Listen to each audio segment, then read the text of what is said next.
بسم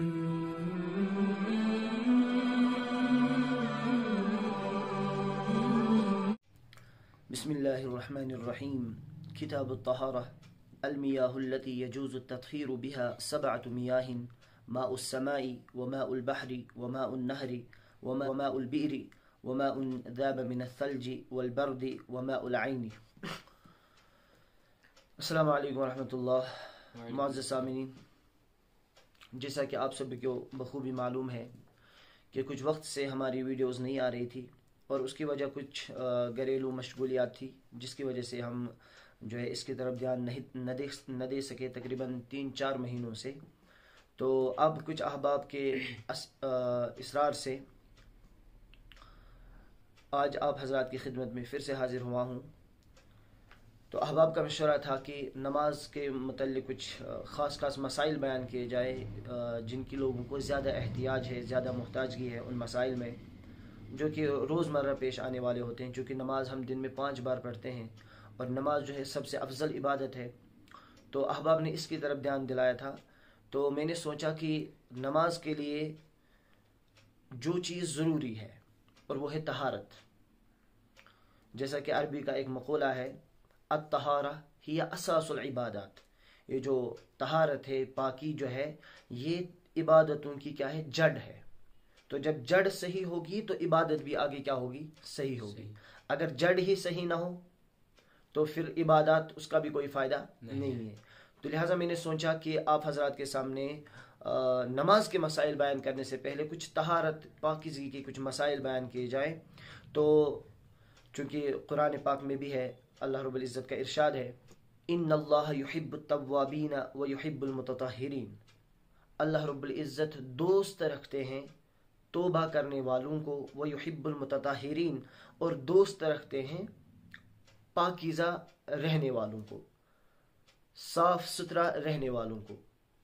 یا دوسرا ترجمہ ہم کر سکتے ہیں، ان اللہ یحب التوابین، اللہ تعالیٰ محبت کرتے ہیں، اللہ تعالیٰ پسند کرتے ہیں توبہ کرنے والوں کو، اور پسند کرتے ہیں پاک رہنے والوں کو. بے شک.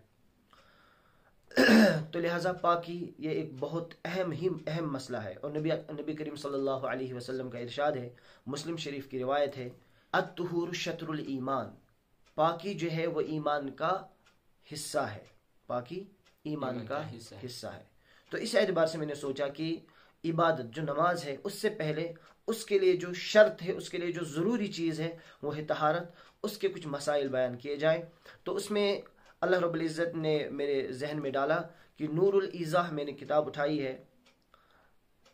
تو اس سے میں نے حالانکہ مجھے کوئی درس دینے کا وہ نہیں ہے، ارادہ نہیں ہے، لیکن اس میں جو پانی کی اقسام بیان کی گئی ہے کہ سب سے پہلی چیز جب ہم نماز کے لیے ارادہ کرتے ہیں تو سب سے پہلی چیز جو ہمارے دماغ میں آتی ہے وہ ہے طہارت، یعنی پاکی، وضو کرنا، استنجا کرنا. اور اس وضو اور استنجے کے لیے ایک اہم چیز جو ہے وہ ہے پانی، جس کے بغیر یہ چیز ہو نہیں سکتی. تو پانی، تو کیسا پانی ہم استعمال کر سکتے ہیں، یعنی پاکی حاصل کرنے کے لیے ہم کون سا پانی استعمال کر سکتے ہیں. تو اس کے لیے میں آپ حضرات کے سامنے اس وقت حاضر ہوا ہوں نور الایضاح کتاب لے کر، جس کے مصنف ہیں الشیخ حسن بن علی الشرمبلالی. اور یہ کتاب تقریباً آج سے 450 سال پہلے لکھی گئی ہے. تو یہ فقہی ترتیب پر کتاب لکھی گئی ہے. سب سے پہلے انہوں نے کتاب الطہارہ، یعنی یہی پاکی کا بیان لایا ہے. کتاب الطہارہ، یہ کتاب پاکی کے بیان میں. تو یہ فقہی کتاب ہے، لیکن میں آپ حضرات کے سامنے جو مسئلہ بیان کروں گا اس کے ساتھ ساتھ اسکرین پر جو ہے اس کی دلیل بھی آئے گی، چاہے قرآن پاک کی آیت ہو یا حدیث شریف ہو، تو وہ اسکرین پر آپ دیکھ سکتے ہیں. تو فی الحال میں نے جو عبارت پڑھی تھی اس کا ترجمہ سن لیجئے.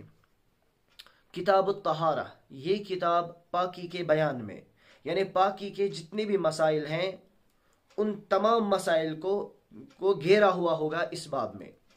یعنی پاکی کی جتنی بھی قسمیں ہیں، استنجا یہ الگ قسم ہے، وضو کرنا یہ الگ قسم ہے، یا طہارت بالماء، پانی کے ذریعے سے طہارت یہ الگ قسم ہے، مٹی کے ذریعے سے پاکی حاصل کرنا یہ الگ نوع ہے. تو اس کی بہت ساری پاکی کی جو قسمیں ہیں وہ اس کے اندر جمع ہے. کتاب الطہارہ، یہ کتاب پاکی کے احکام کے بیان میں.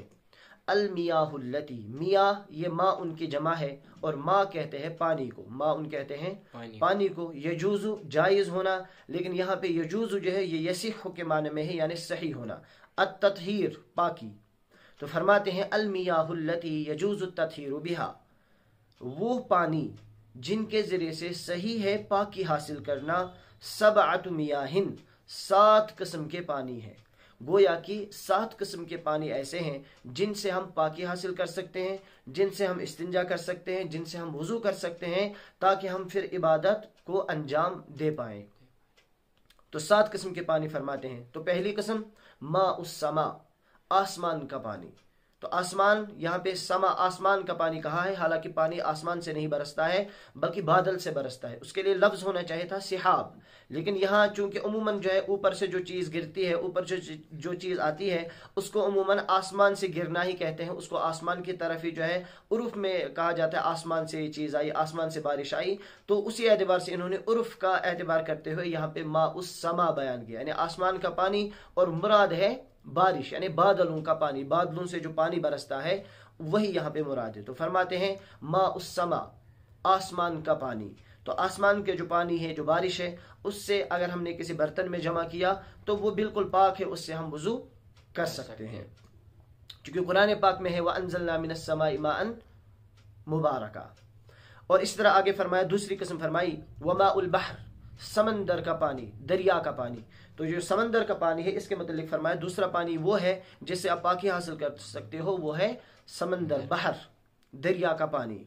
اور دریا کے پانی کے متعلق وضاحت اس لیے کی کیونکہ عموماً وہ جو کھٹا ہوتا ہے، عموماً سمندر کا پانی کھٹا ہوتا ہے اور اس میں تھوڑی سی بو بھی ہوتی ہے، اور شبہ ہو سکتا ہے کہ یہ پانی پاک ہے یا نہیں، اس لیے جو ہے، حالانکہ یہ شبہ جو ہے صحابہ کو بھی ہوا تھا، لیکن نبی اکرم صلی اللہ علیہ وسلم نے پھر ان سے فرمایا الطہور ماؤہ والحل میتتہ، کہ اس کا پانی بالکل پاک ہے اور اس کا مردار جو ہے، اس کا مردہ وہ حلال ہے، یعنی مچھلی اگر پانی کے اندر ہی مری ہو تو وہ اس کا کھانا بھی جائز ہے، وہ اس سے حرام نہیں ہو جاتی ہے۔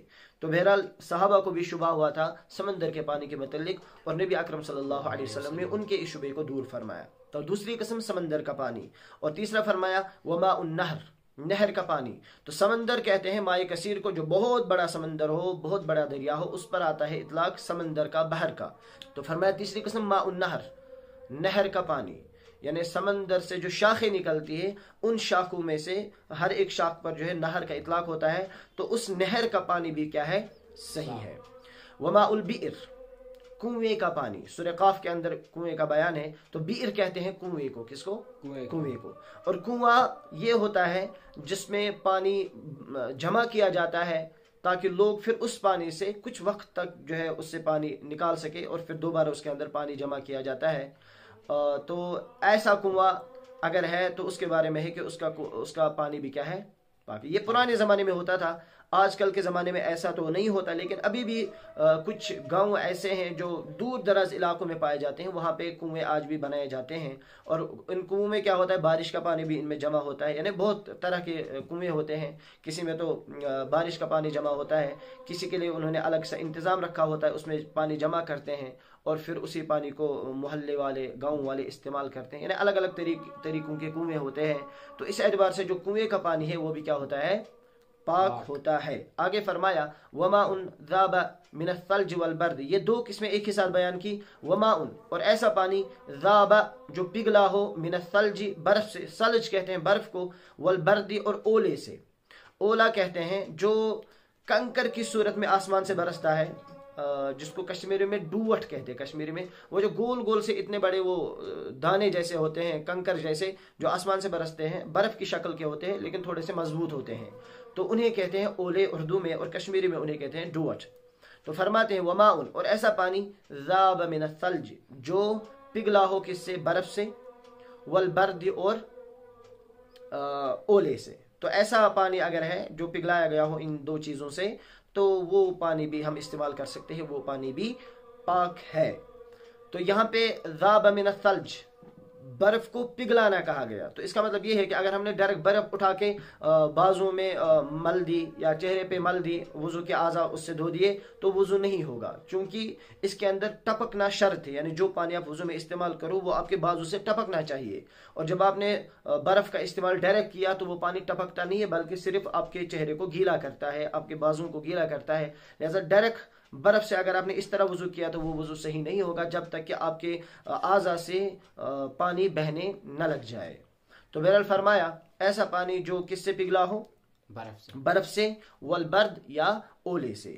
اور لاسٹ میں فرمایا وماء العین, اور چشمے کا پانی. چشمہ کہتے ہیں اس پانی کو جو خود ہی زمین سے نکلتا ہو.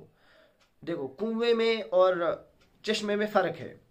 کنویں کو باضابطہ کھودا جاتا ہے, اور پھر کنویں کی کچھ قسمیں ایسی ہوتی ہیں ان میں تو نیچے سے پانی بھی نہیں نکلتا بلکہ ان میں ڈالنا ہی پڑتا ہے. اور کچھ کنویں پھر ایسے بھی ہوتے ہیں جنہیں کھودا گیا ہو بہت نیچے اور پھر ان سے پانی نکلتا بھی ہے, تو اس پر کنویں کا ہی اطلاق ہوتا ہے, اس پہ چشمے کا اطلاق نہیں ہوتا ہے. اور چشمہ کہتے ہیں جو خود بخود نکلا ہو, بغیر کھودے کے, بغیر کسی محنت کے, جو خود بخود پانی نکلتا ہو زمین سے, اس کو کہتے ہیں چشمہ. جیسے کہ قرآن میں اللہ تعالیٰ نے فرمایا فَسَلَكَهُ يَنَابِيعُ, یعنی جو کنویں سے جو پانی نکلتا ہے وہی پانی ہوتا ہے جو اللہ نے آسمان سے برسایا ہوتا ہے, لیکن اللہ تعالیٰ اس کو زمین کے سوتوں میں جمع کرتے ہیں اور پھر جو ہے زمین اس کو باہر اس طرح نکالتی ہے. تو چشمے کا پانی بھی کیا ہے, بالکل پاک و صاف ہے. تو ٹوٹل 7 قسم کے پانی ایسے ہیں جن سے ہم پاکی حاصل کر سکتے ہیں. ماء السما, آسمان کا پانی, مطلب بارش کا پانی, رود یتھ اس کشر پر ونان, وماء البحر, سمندر کا پانی, وماء النہر, نہر کا پانی, سمندر کی جو شاخیں نکلتی ہے, دریا کی جو شاخیں نکلتی ہے ان کو کہتے ہیں نہر. وماء البئر, کنویں کا پانی, وماء ذاب من الثلج والبرد, اور برف سے پگھلا ہوا پانی اور اس طرح اولے سے پگھلا ہوا پانی, اس سے بھی ہم پاکی حاصل کر سکتے ہیں. وماء العین, اور چشمے کا پانی. تو یہ 7 پانی ایسے ہیں جن سے ہم پاکی حاصل کر سکتے ہیں, جن سے پاکی حاصل کرنا صحیح ہے.